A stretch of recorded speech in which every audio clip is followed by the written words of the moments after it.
Hello दोस्तों, कैसे हैं? आशा करता हूं आप सब अच्छे होंगे। मेरा नाम है सुजीत कुमार। जैसा कि आपको पता है कि आजकल चर्चा वही बन रहा है। एक और चर्चा आ गया है आज की डेट में, जैसे कि सुप्रीम कोर्ट ने कहा है कि इंडिया नॉट अ धर्मशाला, है ना। देखो, मैं फिर बार बार कहता हूं, ये सब ठीक है, लेकिन आप सब्सक्राइब नहीं करते हो चैनल। सब्सक्राइब करो चैनल को, मैक्सिमम लोगों तक बढ़ाने की कोशिश करो। आज के डेट में इंफॉर्मेशन वॉर है, इतना ज़्यादा मतलब इंफॉर्मेशन की गैदरिंग है कि आप समझ नहीं पा रहे हो कि हमें क्या जानना है क्या नहीं जानना है। बेवजह का इंफॉर्मेशन यूट्यूब पे कमाने का एक नज़रिया अपना अपना बन गया है लोगों का। हमारा ये कोशिश है कि हम ऑथेंटिक चीज़ आपके समक्ष लेके आए। तो दोस्तों, इंडिया का जो सुप्रीम कोर्ट है उसने कहा है कि भारत धर्मशाला नहीं है, और ये धर्मशाला इसलिए नहीं है क्योंकि यहाँ पर 140 करोड़ लोग ऑलरेडी रह रहे हैं। तो हम और लोगों को यहाँ पे क्यों बसाएं? ये 140 करोड़ कम है क्या? बात तो सही है, डिबेट का विषय बनता है। बहुत सारे एनजीओ हैं जो भारत में मानवता के नाम पर लोगों को रखने की वकालत करते हैं। हम इसके तह में जाते हैं कि आज ये मामला उखड़ के क्यों आया है, बात समझ रहे हैं ना।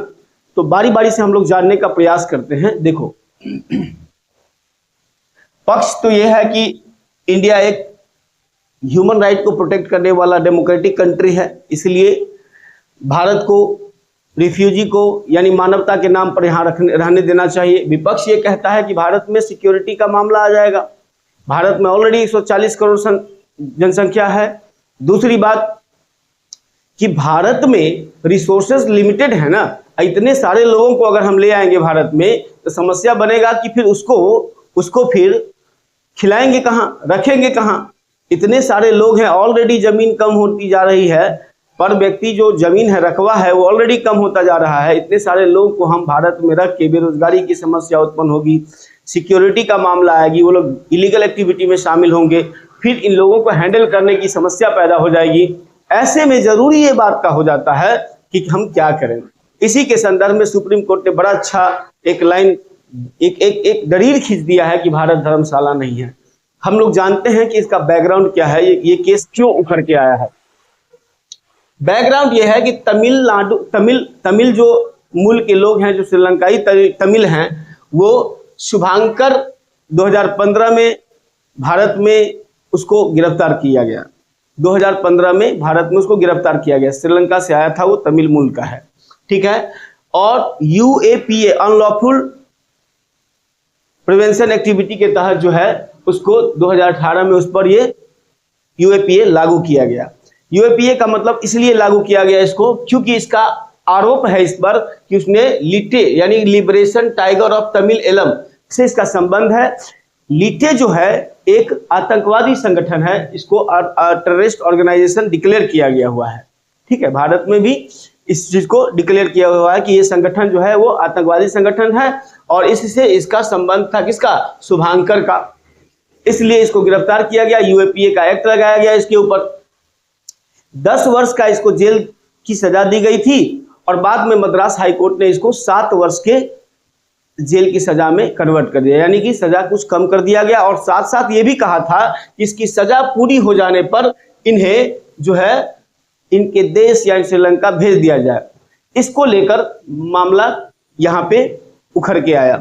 एक्चुअली क्या है कि मई 2025 में जब इनको डिपोर्ट करने की बात हुई, यहाँ से भारत से उनको श्रीलंका भेज दिया जाए, क्योंकि वो आए थे वहां से, तो ये सुप्रीम कोर्ट गया बंदा। कौन? शुभांकर सुप्रीम कोर्ट में गया और सुप्रीम कोर्ट में कहा कि मुझे खतरा है तमिलनाडु में, सॉरी श्रीलंका में, मुझे खतरा है श्रीलंका में, क्योंकि मेरा जुड़ाव लिटे के साथ था, एक टेररिस्ट ऑर्गेनाइजेशन है, वहां मैं जाऊंगा तो मुझे मेरे जान को खतरा है, इसलिए मैं आपसे गुहार लगाता हूं कि मुझे यहाँ पे रहने दिया जाए, क्योंकि मेरे बच्चे और मेरी जो पत्नी है वो भी यही है। अगर मुझे यहाँ से भेजा जाएगा तो ये अन्याय होगा एक तरह से। इसने सुप्रीम कोर्ट में अपना विचार रखा। अब सवाल होता है कि सुप्रीम कोर्ट ने उसके इस विचार को रिजेक्ट कर दिया और कहा कि बताइए, हम आपको रखे, आपके जैसे कितने सारे लोग हैं रिफ्यूजीज, उसको रखें। भारत में 140 करोड़ लोग हैं ऑलरेडी, क्या वो कम है जो हम आपको और आपके जैसे अन्य लोगों को, रिफ्यूजी को भारत में शरण देने का अवसर दें? हमारे देश में ऑलरेडी समस्या है, नेशनल सिक्योरिटी का मामला आ जाता है, सिक्योरिटी चैलेंजेस बढ़ रहे हैं, हमारे जो ऑफिसर्स हैं वो परेशान हो जाते हैं सुरक्षा को सुनिश्चित करने में, और हम आपको यहाँ पर रख के समस्या का और ज्यादा सबब बनाएं, इसलिए ये मामला उभर के आ गया। इसके बाद जो है उसने जो सुप्रीम कोर्ट में स्ट्रॉन्ग अपना पक्ष रखा, किसने? शुभांकर ने, है ना। क्या रखा है इसको समझिए। आर्गुमेंट में कहा कि देखिए भारत का संविधान आर्टिकल 19 जो फंडामेंटल राइट है ना, वो हमें यहाँ पर रहने के लिए, है ना, एक तरह से स्पेस देता है।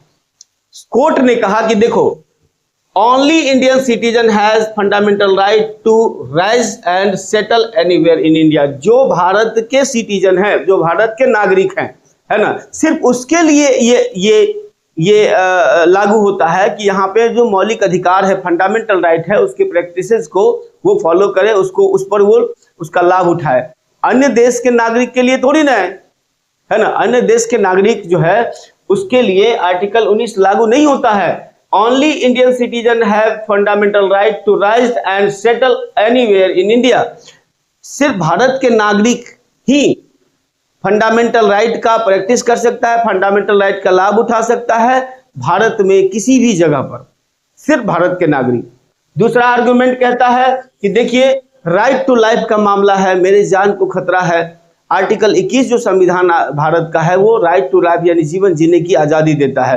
फिर सुप्रीम कोर्ट ने कहा कि राइट टू लाइफ जो है वो है, मैं मानता हूं, लेकिन अगर किसी व्यक्ति को पूर्णतः न्यायिक प्रक्रिया के साथ भारत से डिपोर्ट किया जाता है, यहां से भेज दिया जाता है, उसको न्यायिक अवसर दिया जा रहा है, तो ऐसे कंडीशन में आर्टिकल 21 का वायलेशन नहीं होगा। ये बात आप समझिए, चूंकि आप इंडियन सिटीजन नहीं हैं, है ना, इसलिए दूसरे देश से मदद मांगिए आप। अगर आपको इतना ही अपने राइट अपने अधिकार को लेके उतनी अवेयरनेस है, तो दुनिया में ह्यूमन राइट का बहुत बड़ा एक गैंग है, बहुत बड़ा एक संस्था है, बहुत बड़ी देश है जो आवाज उठाती है। आप उसी से अपना सिटीजन के लिए आवेदन कर दीजिए, वो अगर सिटीजनशिप दे देगा तो।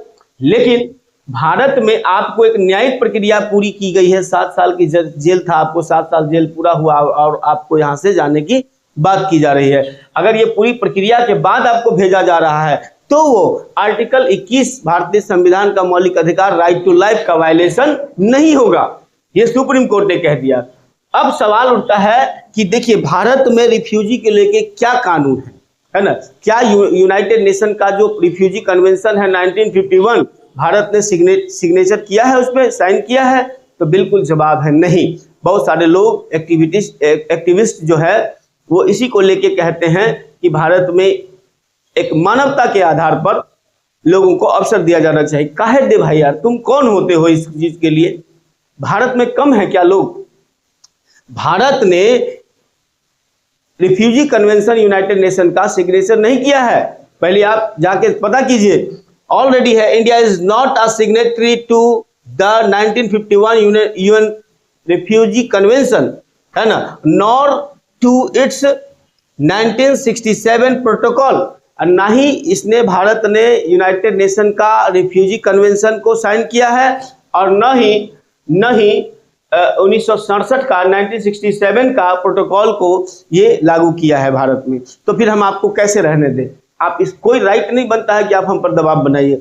दूसरा सवाल उठता है कि भारत क्या नेशनल रिफ्यूजी के लेकर लॉ बनाया हुआ है? बिल्कुल नहीं। जब यूनाइटेड नेशन का कन्वेंशन हमने साइन ही नहीं किया तो लॉ क्यों बनाएंगे? तो no India refugee law in no national refugee law in India. Bharat में राष्ट्रीय लेवल पर रिफ्यूजी के लिए, यानी कि जो बाहर के लोग आके यहाँ बसे हैं, उनको नागरिकता देने के लिए ऐसा कोई प्रावधान किया नहीं गया है। अब सवाल उठता है कि अभी 2019 में सीएए आया था, सिटीजनशिप अमेंडमेंट एक्ट, नागरिकता संशोधन अधिनियम 2019। भारत सरकार ने उसमें 3 देशों के वहां के जो माइनॉरिटी हैं उनको भारत में नागरिकता देने की बात की। कौन कौन है? पाकिस्तान है, अफगानिस्तान है और बांग्लादेश। पाकिस्तान, अफगानिस्तान, बांग्लादेश के नॉन मुस्लिम यानी जो मुस्लिम नहीं हैं, है ना, जैसे हिंदू, सिख, ईसाई, पारसी, जैन, बुद्ध, इन लोगों को भारत में नागरिकता देने की बात की गई थी। कौन? Citizenship amendment act 2019। Non Muslim, है ना, minorities from Pakistan, Afghanistan and Bangladesh, है ना, याद रखिए इस चीज को। और मैं बता दूं, नॉट श्रीलंकन तमिल, इसमें श्रीलंका के तमिलों को नागरिकता देने की बात नहीं की गई थी, इसलिए आपको यहां नागरिकता बिल्कुल नहीं दी जाएगी। ठीक है, ये सुप्रीम कोर्ट ने बड़े स्पष्ट शब्दों में कहा है। देखो, इस वर्डिक्ट का सुप्रीम कोर्ट ने कहा कि इंडिया नॉट अ धर्मशाला, इसका प्रभाव क्या पड़ेगा भारत में, भारत के संविधान में। भारत में देखो, एक तो बात है कि भारत में बहुत बड़ा डिबेट का विषय बनने वाला है कि क्या रिफ्यूजी को भारत नहीं रखेगा, भारत अपनी मानवता फलना चिलना ढकना, बहुत तरह की बकवास बातें होंगी, आपको बिल्कुल समझना नहीं है। अगर इतना ही बकवास है तो आप हमको बताइए कि ह्यूमन राइट का सबसे बड़ा पुरोधा अपने आप को अमेरिका बताता है, जर्मनी बताता है, दुनिया का जो अपने आप को सबसे ज्यादा सभ्य कहे जाने वाले देश हैं पश्चिमी दुनिया के, वो सब बताता है, क्यों नहीं अपने यहाँ रख लेता है? इतने रोहिंग्या को, इतने जो परेशान लोग हैं उनको नहीं रखेगा, क्योंकि उसको पता है ये एक बहुत बड़ा डिप्लोमेटिक गेम चेंजर का काम करेगा। इसलिए ऐसे तीसरी दुनिया में, यानी कि जो सेकेंड वर्ल्ड वॉर के बाद जो देश आजाद हुआ है उसी में ठूसो सबको, है ना, और वहां पे अपनी राजनीतिक रोटी सेको, ये सारी कहानी हो रही है। इंपैक्ट क्या पड़ेगा कि legal clarity on foreigner rights, कोई भी विदेशी आदमी आके कहता है भारत में मेरा लीगल राइट है, इस मामले में सुप्रीम कोर्ट ने बड़ा क्लियर कर दिया कि भैया ऐसा कुछ नहीं है। फॉरेन राइट के मामले में आप फंडामेंटल राइट का आधार देके आप भारत में रहने की कोशिश मत कीजिए, क्योंकि ये सिर्फ भारतीय नागरिकों के लिए है। ये बात क्लियर हो गया। दूसरा, अब भारत के समक्ष एक बड़ी चुनौती है कि एक स्पष्ट कानून बनाने की जरूरत है। इसका इंपैक्ट हो जाएगा क्योंकि हरी झंडी सुप्रीम कोर्ट से मिल गया। अब स्पष्ट कानून बनाना भारत के लिए अनिवार्य हो जाएगा, और ये एक नेशनल सिक्योरिटी का मामला है। दरअसल मैंने बार बार कहा, सुप्रीम कोर्ट ने शुभांकर केस में बहुत क्लियर किया है कि भैया ये मामला नेशनल सिक्योरिटी का है। आप आते हो बांग्लादेश से, आप आते हो रोहिंग्यास हैं, अब आप आते हो पाकिस्तान से, आप आते हो अदर कंट्री से, तो हमको बताइए कि रोहिंग्यास मुस्लिम हैं, मुस्लिम कंट्री क्यों नहीं ले रहा है? क्यों भारत पर दबाव बनाई जा रही है ना?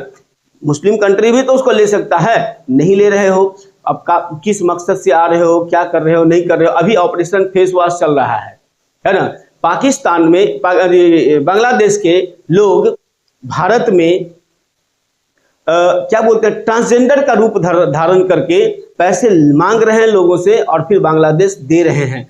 इसको दिल्ली पुलिस ने ऑपरेशन फेस वॉश का नाम दिया है, और ये बात रिफ्यूजीज के द्वारा किए जा रहे हैं सारे कारनामे। अब हमको बताइए, भारत की सिक्योरिटी, भारत की सुरक्षा को खतरा है कि नहीं है ना? ये बहुत बड़ा विषय है। इसलिए सुप्रीम कोर्ट ने बहुत अच्छा काम किया इस मामले में, उसको धन्यवाद देना चाहिए कि इस प्रकार का क्लैरिटी दिया है। डिबेट का विषय बनेगा। मैंने कहा फिर कि एनजीओ जो है, बहुत बड़ा ह्यूमन राइट के प्रोटेक्शन है, ये है वो है, फलाना ढकना, बहुत तरह की बातें किया जाएगा।